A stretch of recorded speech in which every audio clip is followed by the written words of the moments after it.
In a century riddled with unrest, World War II remains the epic tale.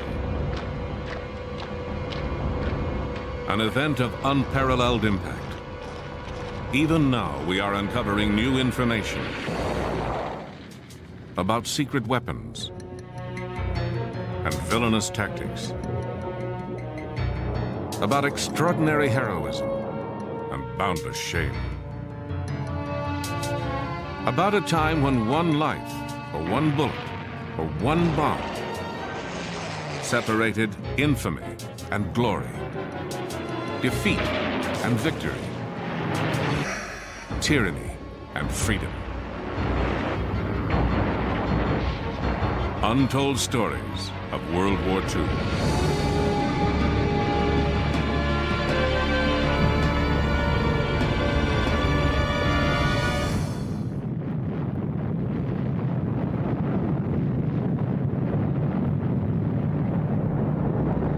On the 16th of July, 1945, a bomb exploded in the American desert.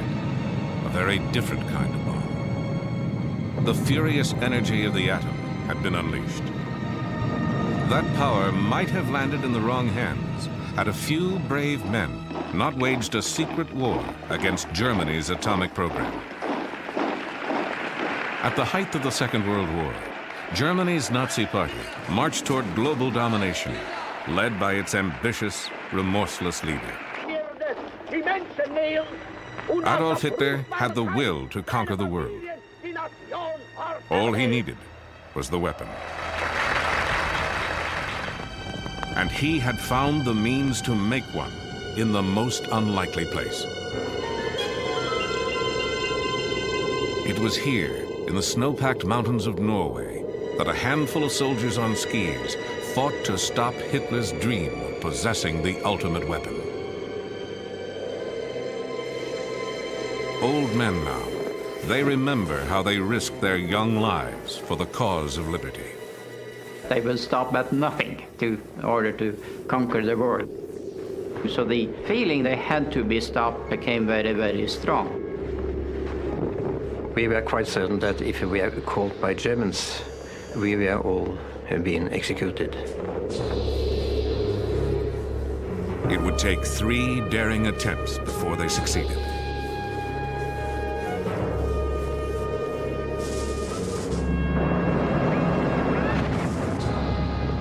April 9th, 1940. German warships penetrated Oslo Fjord. The Blitzkrieg had come to Norway. Within 2 months, the besieged nation was forced to surrender. Well, it took some time to realize it, actually, but when autumn 1940 came and the darkness came in over Norway, you suddenly realized that it was not the same Norway you had the year before. To understand it, you need to have the experience of being occupied. To live in an occupied country is the most distressing thing you can do.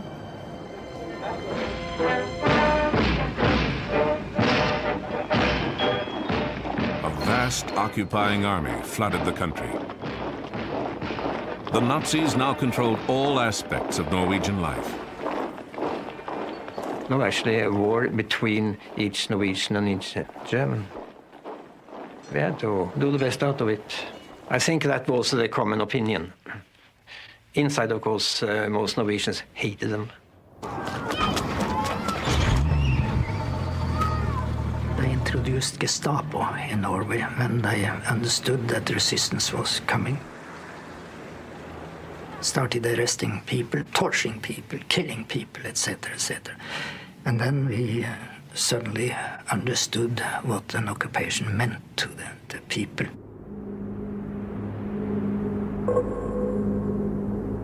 Hitler's grasp extended into every corner of the country. In this remote Norwegian valley, the Germans seized a very special prize: the Norsk Hydro factory. Surrounded by mountains, the factory had been built on the face of a cliff overlooking a deep and impassable gorge. For the Nazis, it was an ideal location for a wartime project, difficult to bomb and easy to defend. But to the generals in Berlin, Norsk Hydro offered even more. In 1940, it was the only hydroelectric plant in the world producing large amounts of an extremely rare substance, deuterium oxide, also known as heavy water.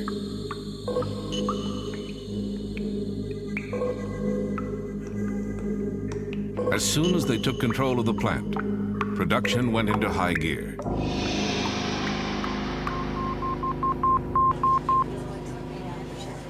When word reached Great Britain, a powerful sense of foreboding swept through the Allies. As the most likely target for a German A-bomb, Britain faced the greatest peril.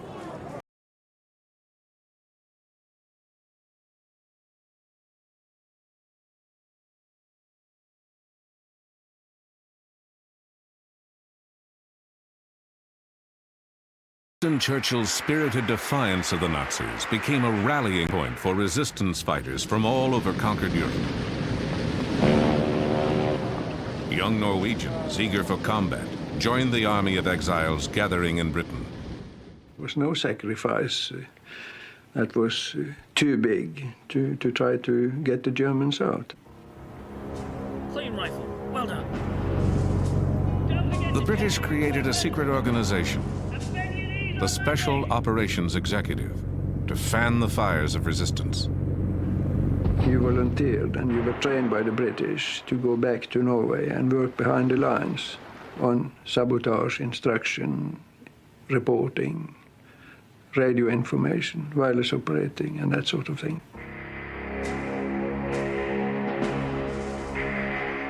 A few young resistance fighters would return to Norway undercover, armed with a plan to destroy the heavy water factory. They were country boys and city kids, engineers and outdoorsmen, university students and career soldiers. Shock troops in a clandestine war against Hitler's A-bomb. They would become legends in their homeland. And some of them would even star in this 1948 movie, chronicling their real-life exploits. Scenes from this film give a revealing glimpse of the daring mission. October 18th, 1942. 4 of the men returned home in a dangerous night parachute jump. Their mission, to guide a British explosives team to the heavy water plant. When we were leaving for the dropping zone, you felt that some of the people sending you didn't expect to see you once more. So we had to more or less to cheer them up and say it's not this easy to get rid of us. We will be back. Just wait and see.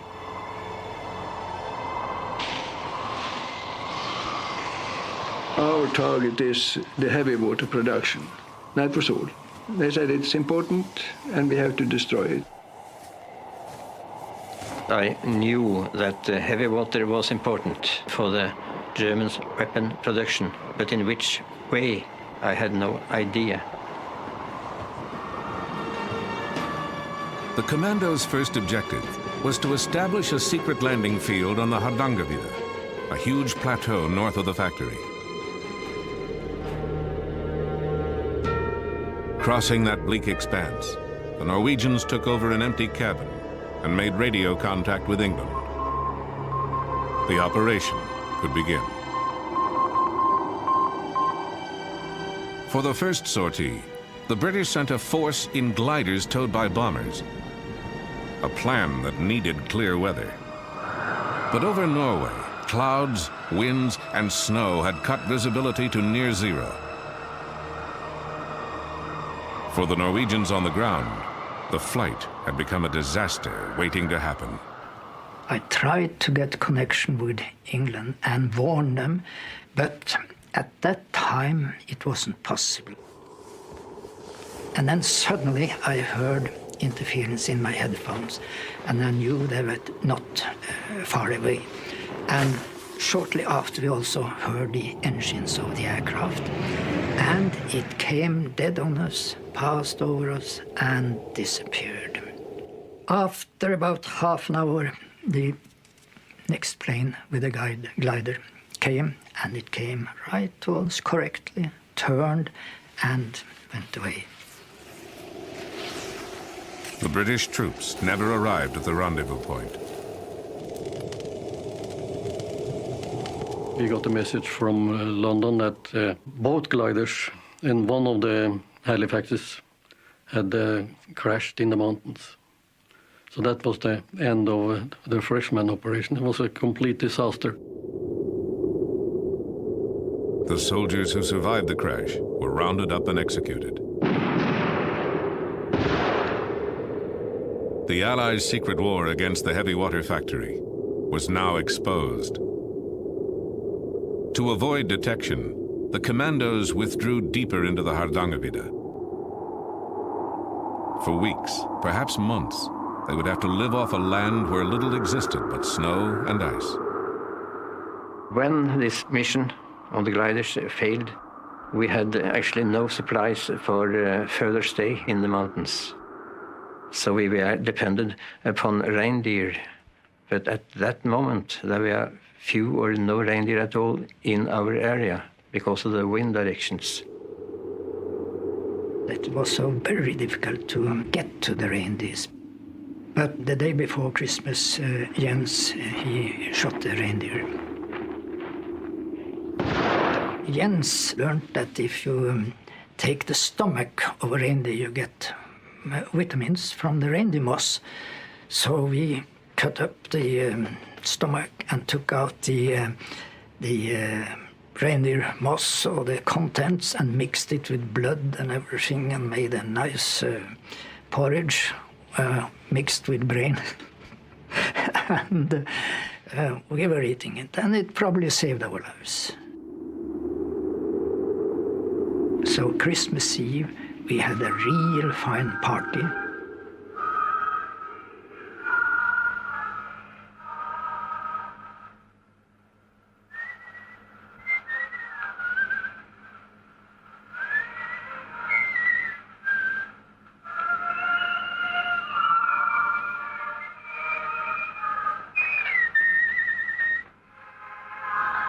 Det var litt av et måltid, da. Ja, det var ikke dårlig. We chatted, and we had a good time at Christmas Eve, I remember well.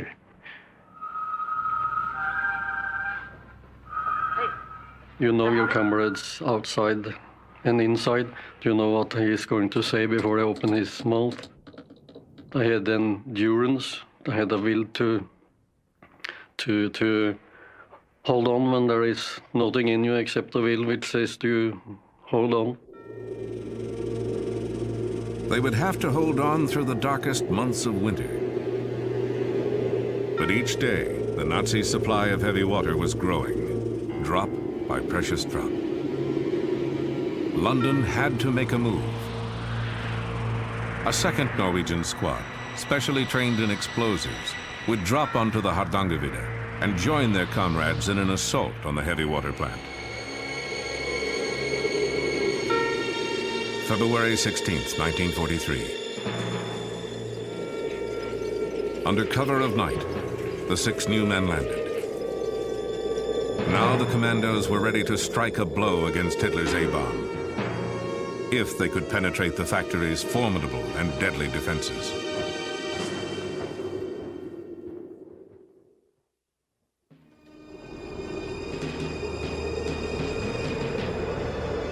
To the commandos, the heavy water plant appeared impervious to attack. To reach the factory, the saboteurs had to cross a deep, narrow gorge. There was only one road in, over a suspension bridge. And the bridge was patrolled 24 hours a day by German soldiers. Any direct assault would be doomed. But the chasm itself, with its steep, icy wall, lay unguarded. Some of us said we thought it was rather impossible to cross that gorge, but it was decided that one should go down and find out. In daylight, I went down into the valley, I climbed down the gorge, crossed the river, and started climbing up on the other side. And then the same way back, up to my friends, up in the mountains, and told the facts that it was possible to cross the gorge.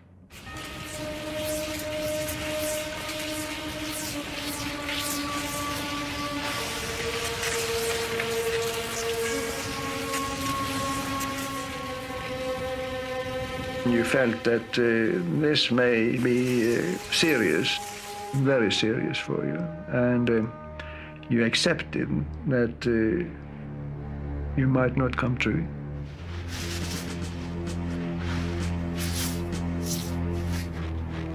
And we climbed down the river and up on the other side, and our plan was to get in position for the attack by 11:30, because at 12 o'clock at night there was a guard shift down on the suspension bridge.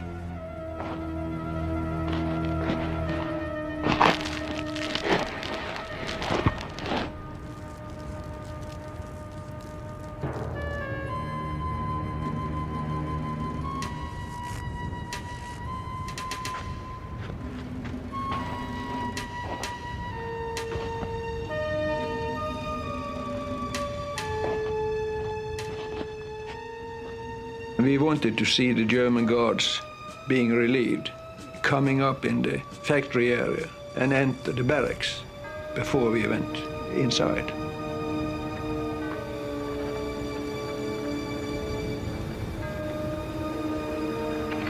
We all thought we would be discovered when we forced the gate, but nothing happened. 2 of us carried a full set of charges. In case one should be shot, there should always be reserve. The task for the demolition team: to attach explosives to the heavy water cells located in a basement room. Meanwhile, their comrades on lookout waited. Each passing moment increased the chance of discovery. If we had been discovered, I knew that during such circumstances you will have to act. So they shoot. If a shot would of course maybe spoil the whole operation. Inside, they overpowered a Norwegian workman. Holding him at gunpoint, the saboteurs placed their charges, pausing only to decide how much time they would need to escape before the blast. Suddenly, they were interrupted by their captive. He broke in and said, "It's all right, you may blow the factory, that's all right, but may I have my glasses, because it's hopeless to get no glasses in Norway today." And you would have thought that you probably said, "Damn your glasses, you have no time for looking for glasses." But instead you dropped what you were doing and you searched all around the room, and you found the holster for his glasses and gave him, and he said, "Thank you very much." And so we went on with taping the fuses. Brillene mine, jeg må ha dem. Ta dem på nesen. Ut da!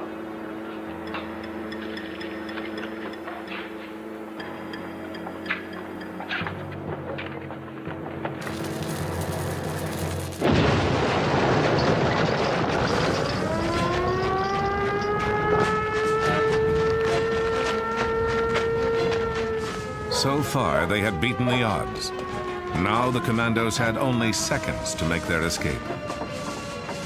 And after a few minutes, 1 minute, maybe 2 minutes, they were there with us on the railway line.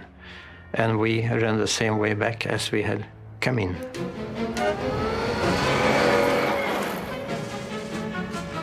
The road condition and the snow condition were excellent, because on the railway quite a lot of the snow had blown away on the outer side, and that was frozen solid ground, and we didn't put a mark.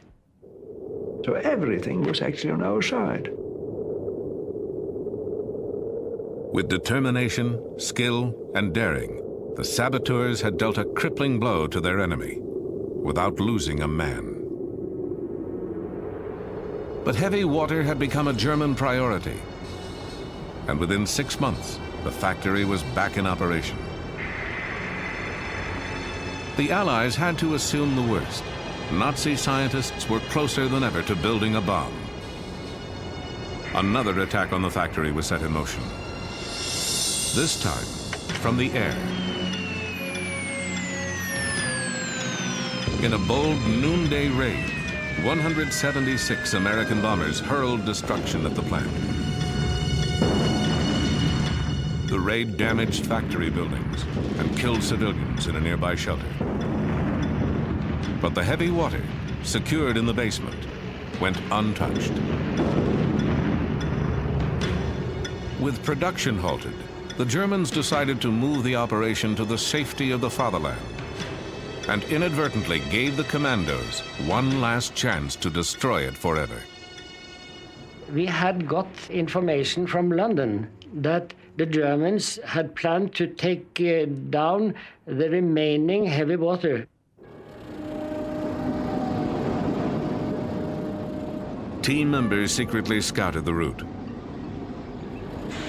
The heavy water would be loaded onto railway cars and taken by train to Lake Tincha.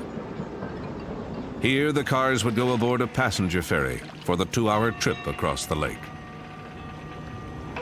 A well-placed charge could sink the ferry, and with it, all the heavy water.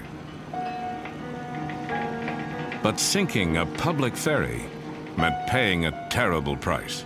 Our conclusion was that the sinking of the ferry was about the only possible solution.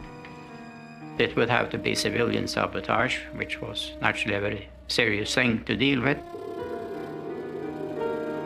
There was no doubt in our mind that there were going to be human lives taken. And furthermore, it could be anybody. And Rjukan was a small town, and it was really almost like all family.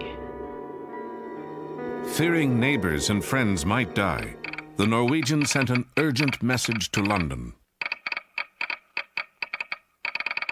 The British reply was immediate and uncompromising. It has been talked over, and the conclusion is the heavy water has to be destroyed. Good luck. And when you get such a message from London, you have to do it.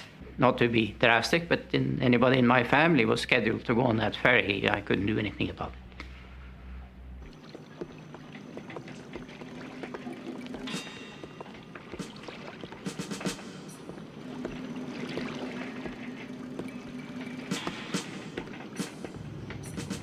The Germans never put any guards on the ferry. They were watching the barrels on the railway. But the ferryboat itself was not guarded at all.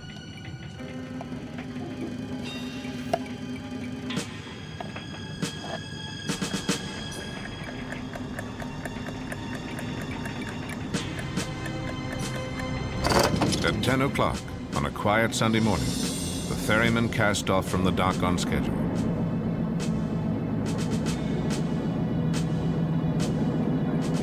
"45 minutes later, at the appointed spot, a blast tore through the bottom of the boat.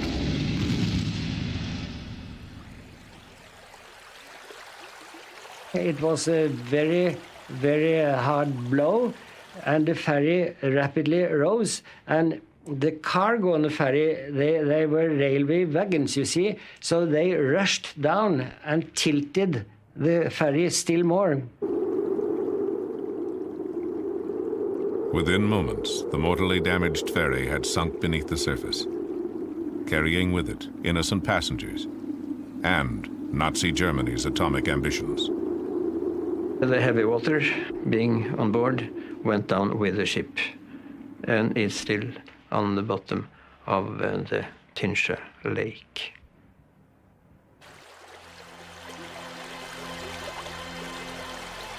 Later, the Allies would learn that the Nazis were never close to an atomic breakthrough.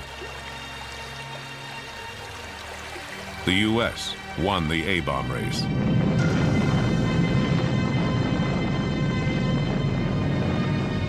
Within months of the German defeat, America dropped the first atomic bomb. But in the Allies' hands, the bomb helped to win a war, not perpetuate one. If Hitler had the bomb, he might have used it to devastate the world. The Norwegian resistance fighters did their part to stop him. Their mission was one of the greatest feats of sabotage in military history. Something that had to be done at all costs, and was. You have to fight for your freedom and for peace. It's not something that you have every day. You have to fight for it every day to keep it. It's like a glass bowl. It's very easy to break. It's easy to lose.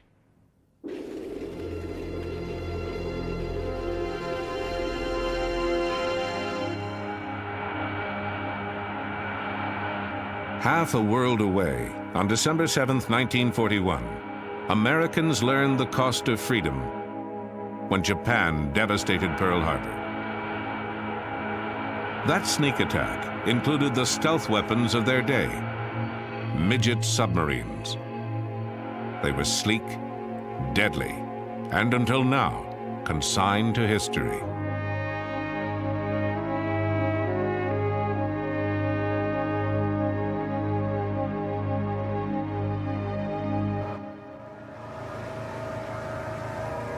The National Park Service and the U.S. Navy have searched for the wreck of a Japanese midget submarine. An hour before the Japanese savaged Pearl Harbor, a U.S. destroyer sank the tiny vessel. The encounter could have warned American forces that bombs and torpedoes were about to rain on Battleship Row, but it did not. Now hold that. Shift her around. Marine archaeologist Dan Lenehan directed the hunt for the midget sub. Jim Delgado was the project's historian. Their collaboration grew out of earlier research below the surface of Pearl Harbor. They searched for evidence of a bygone conflict, a battle waged underwater by 5 midget submarines. One sub played a special role. And what's particularly exciting about the midget sub that's outside the entrance is it would have represented the first exchange of hostilities between the United States and Japan in World War II. And because remember that this sub was sunk an hour before the planes attacked Pearl Harbor. It's an incredibly important, significant find if we could do it. The search for the midget sub focused on a square mile of debris-laden bottom. The area is a graveyard of war relics, like this old Navy plane. 1,000 feet down in the darkness, everything begins to resemble a sub. But what they're looking for is 80 feet long and 6 feet across. It carried 2 torpedoes and was manned by an officer and a navigator. They were going to come on in, sit and wait, and then when the attack occurred, when the planes came in, when all hell broke loose in Pearl Harbor, they would surface, fire their torpedoes, wreak as much havoc as they could, swing around Ford Island, head back on out, and then rendezvous with their mother subs to be taken back to Japan. The mother ships moved into position off Diamond Head before midnight, December 6, 1941. They arrived ahead of the Imperial Navy Task Force. Each mothership had a midget sub strapped to its hull. The larger craft would release the midgets before dawn and retrieve them after the attack. But the tiny vessels would never return from the battle, a clash of giants that had been brewing for years. A long series of brutal attacks upon From Manchuria to French Indochina, in less than a decade, Japan had rolled up a long list of conquests across Asia.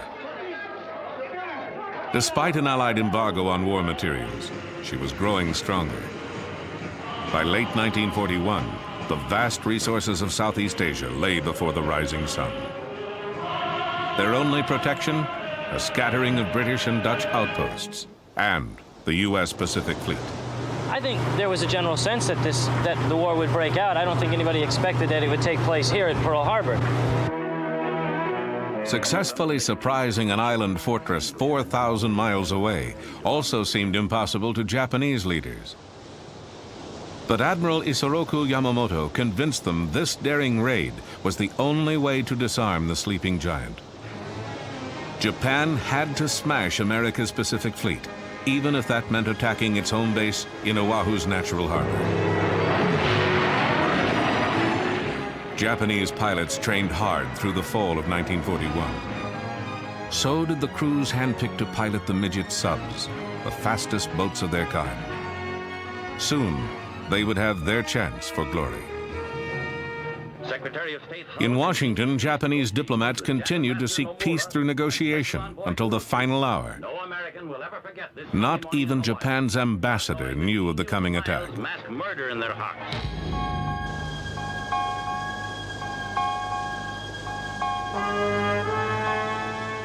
December 7th, 1941. As Oahu slept, the Japanese task force brought 350 attack planes into striking distance of Pearl Harbor, just 200 miles away. In Washington, military intelligence teams had broken Japan's diplomatic code. They knew an armada was somewhere in the Pacific, but they did not know its destination. Near Diamond Head, dawn was approaching. The Japanese mother subs surfaced to release the midget submarines. But something went wrong.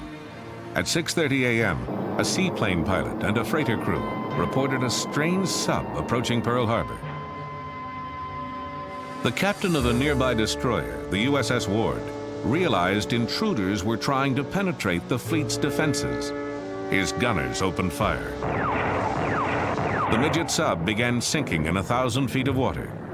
Depth charges finished her off.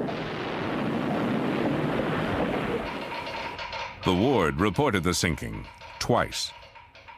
But before notifying Pacific Fleet Commander Husband E. Kimmel, District Headquarters waited 30 minutes. The delay was all the attackers needed. News of the sub might have prevented what happened next. Well, the message was radioed in that they'd fired on and depth charged this sub. It didn't reach Admiral Kimmel. It wasn't until just a few minutes before the attack commenced in earnest with the planes coming in that the Admiral was finally phoned and told, look, we got this message in from the commander of the ward saying that he's fired upon a sub operating in an offensive zone. Kimmel says, well, why wasn't I told about this? He's putting his uniform on, he's heading out, and at that moment, the planes come screaming in overhead, the bombs start dropping.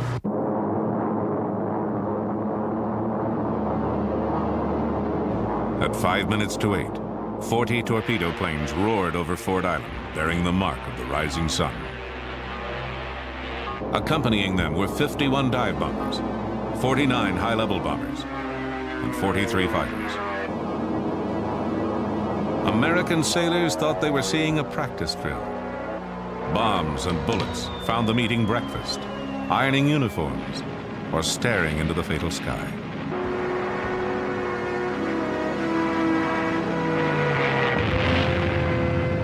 Arizona, Oklahoma, California. One by one, the great ships sank. The West Virginia alone took 6 torpedoes and countless bombs. Pearl Harbor's air defense burned on the runways. Only a handful of pilots managed to scramble into a sky thick with enemy planes.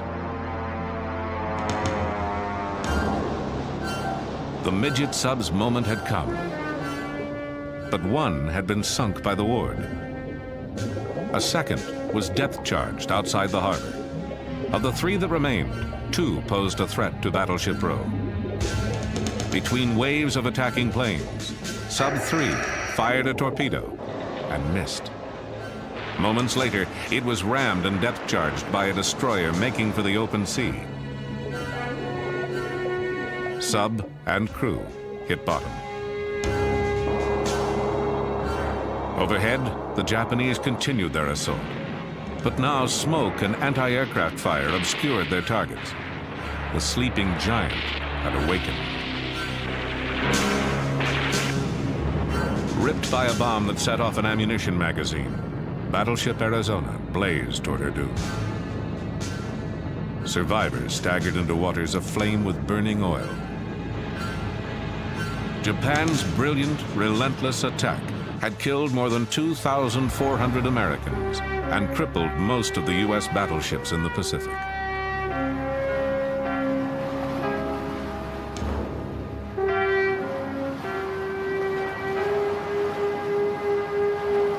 For the midget subs, though, the battle was not as glorious. 2 still roamed Hawaiian waters. Number 4, which may have fired at Battleship Row, radioed news of Japan's victory to the fleet that evening. Then she disappeared, never to be heard from again. The subs may not have seen resounding success, but Japan needed heroes. So the propaganda machine reincarnated their crews as the 9 young gods of Pearl Harbor. This wartime Japanese feature told their story with luxurious exaggeration. In truth, quarters were cramped and reeked of battery fumes. The midget subs helped create confusion at Pearl Harbor, but didn't affect the war's outcome. And what of the last midget sub at Pearl Harbor? Commanded by Ensign Kazuo Sakamaki, it suffered a fate worse than sinking. On December 8th, as President Franklin D. Roosevelt called for war, Sakamaki's sub washed up on the far shore of Oahu, undone by a faulty gyroscope. His submarine wouldn't function right, so he drifted all the way around the island to the opposite end and then around, and went ashore on the morning of December 8th at Bellows, where he and the crewmen assigned to the sub tried to blow the ship up. It didn't work. They jumped into the water. The crewmen drowned, but Sakamaki washed ashore and became the first prisoner of war that the United States captured in the war in the Pacific. POW number 1. Sakamaki spent the war in prison. His sub toured the U.S., helping to sell war bonds, a souvenir of dark days.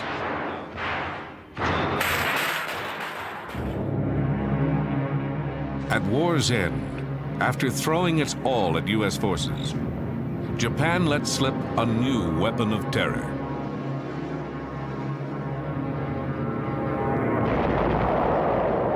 For decades, the scars left by kamikaze attacks enforced a silence on both sides. But the men who fought those battles will never forget them.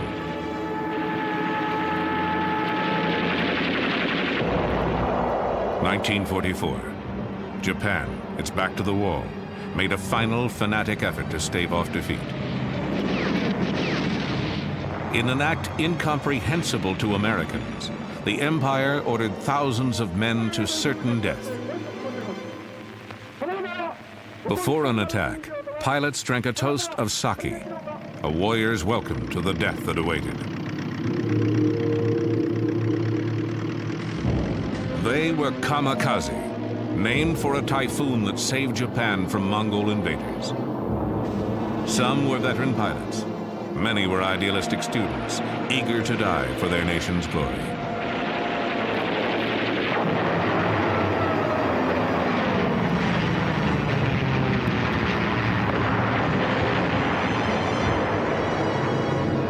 Kamikazes inflicted awful punishment on their enemies. More than 3,000 flyers dove to their deaths. They sank 57 ships and damaged more than 300 others. Their attacks killed at least 3,000 Americans and wounded more than 6,000. The kamikazes were the deadliest weapon ever launched against the U.S. Navy, so frighteningly effective that their existence was initially kept secret from the American public.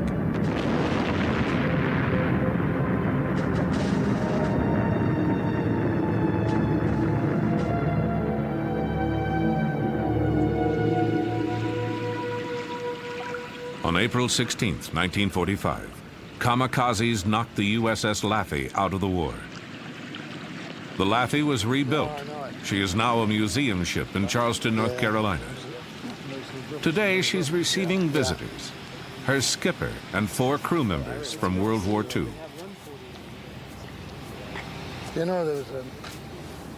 The sight of their ship raises a tide of memories for these comrades in arms. Rear Admiral F. Julian Beckton, who died in 1995, was 81 when he gave this interview. He commanded the Laffey during the invasions of Normandy and the Philippines. Steaming toward Okinawa, he knew what perils lay ahead. The kamikazes were the most effective weapon that the Japanese developed during the war. And it was a desperate effort on their part to do it, but they were terribly, they had a terrible effect on our ships out there. Ensign James Townley would win a Silver Star for his valor aboard the Laffey. My opinion of the kamikazes were that they were misguided people. And then we learned more about them. We found out that, yes, they were the sons of the divine wind, or whatever they chose to call them. We call them one-way Charlies. And we were really scared to death of them, because no matter what you did, unless you could shoot them out of the air, they were coming in. Gunners Mate Second Class Lawrence Delusky would earn a Bronze Star before his 21st birthday. Everybody has their own way of thinking and their own ideas, and their ways didn't suit us. I certainly didn't feel as complacent as I feel now 45 years later. At that point, I was ready to kill them all. In Japan, another group of old comrades gathers for a reunion. These men were once the elite of the Japanese kamikaze corps, the Thunder Gods. They should be long dead, but they survived. Some because they flew fighter cover, others because seniority kept them out of combat to await America's invasion of the homeland. Now largely forgotten, they once made up an awesome attack force. Their weapon was the Oka, which meant exploding cherry blossom. But Americans gave it the code name Baka, meaning fool. The weapon for another type of kamikaze attack, a Baka bomb captured on Okinawa. It's a 2.5-ton flying bomb dropped from a mother plane and carrying a suicide pilot. 3 rocket propulsion units are set off on approaching the target, giving a maximum level speed of 535 miles an hour.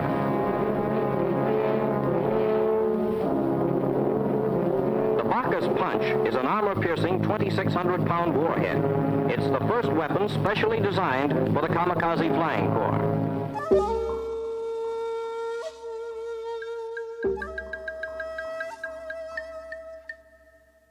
Reserve Lieutenant Hashiro Hosokawa was a senior member of an Oka squadron. じゃあもう簡単に言うと、同じ死ぬにも犬死にという日本の言葉があります。 There is a Japanese word, inujini, die like a dog, meaning die in vain. It is a wasteful death without honor. When I became a pilot, the situation was already so bad that fighting in an ordinary way was no use. We were chosen as elite pilots. Each of us received a headband and a dagger. We thought it was a privilege granted only to the members of the human torpedo unit, the elite Oka Corps, and that we would die gloriously.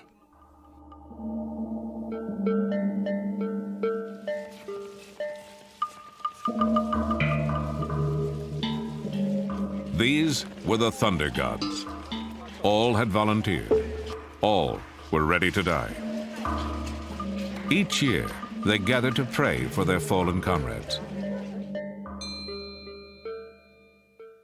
Commander Kunihiro Iwaki was vice commander of the Corps. 海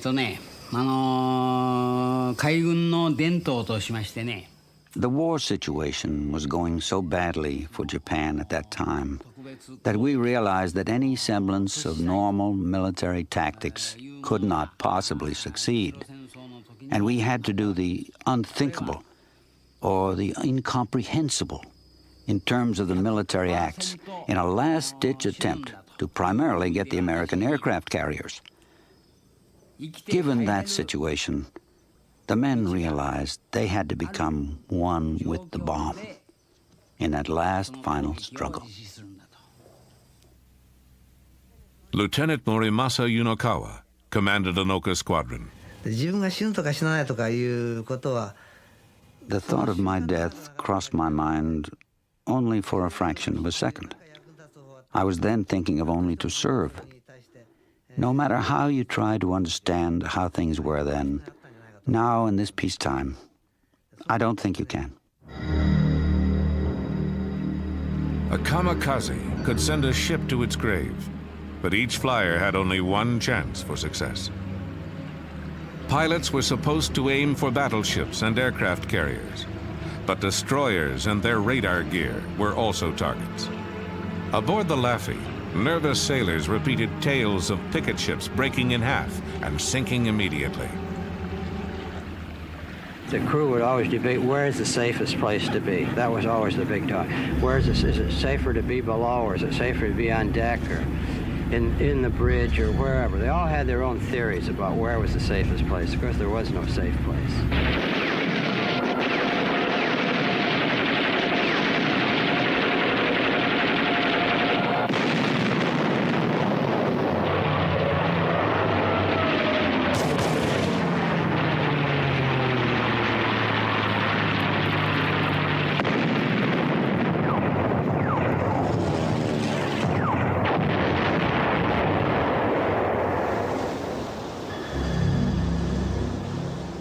In April 1945, the noose was tightening on Japan.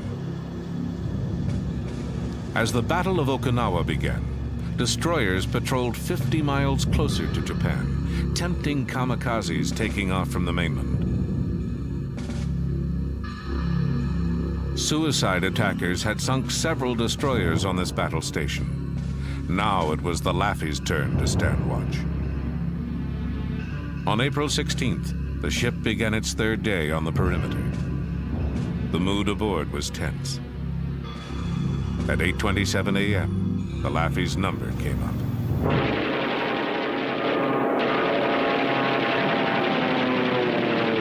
Well, the first ones were they sort of circled around out pretty far, maybe 10,000 yards, and they'd kind of, then all of a sudden, it's like some sort of signal, they started coming in, and first they just came in one or two at a time, but then they started coming in several at a time, and you just couldn't take them all under fire, so that's when we started getting hit. For 80 minutes, the Laffey's crew fought off the heaviest kamikaze attack ever on a single ship.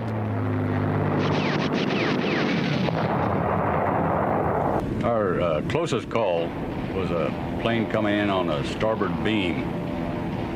And it was, when I first saw it, it was low on the water, about 10,000 yards out. I figured it was about eight seconds away from certain death unless the gunners got it.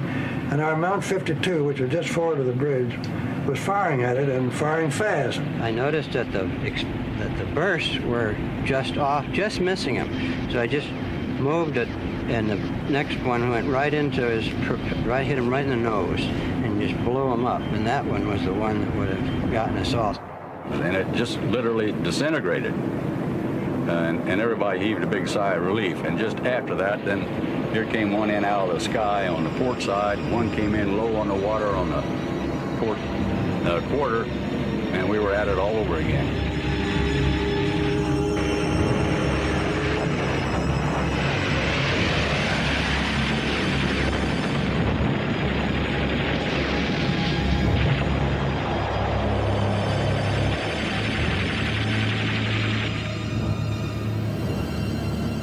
Of April 16th, we had a suicide plane hit us right about here. It hit with enough impact so that this gun was blown up, canted upward at more than a 45-degree angle. The motor of that plane skidded along the inside of this left-hand gun and wound up at the hatchway in the back of the gun on this side. And when he hit over there, I was blown up the deck about 15 feet. When I regained consciousness, that's where I was.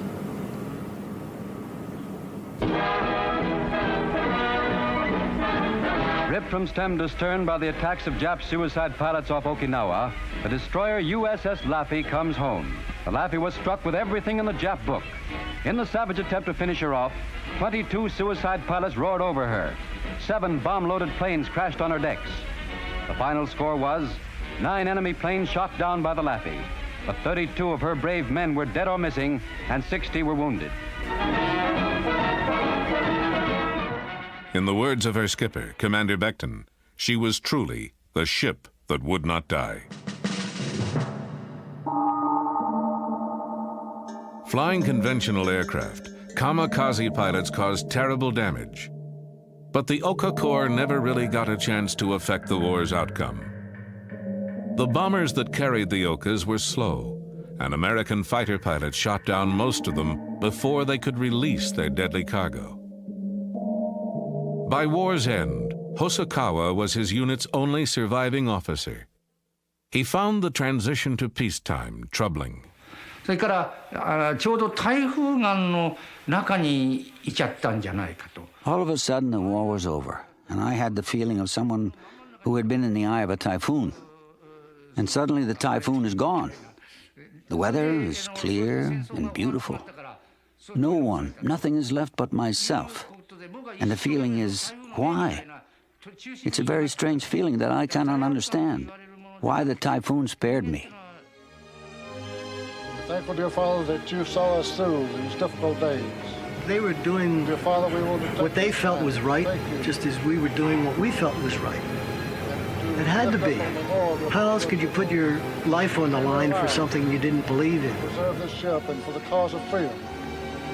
We ask, dear Father, that their memory continue with us always.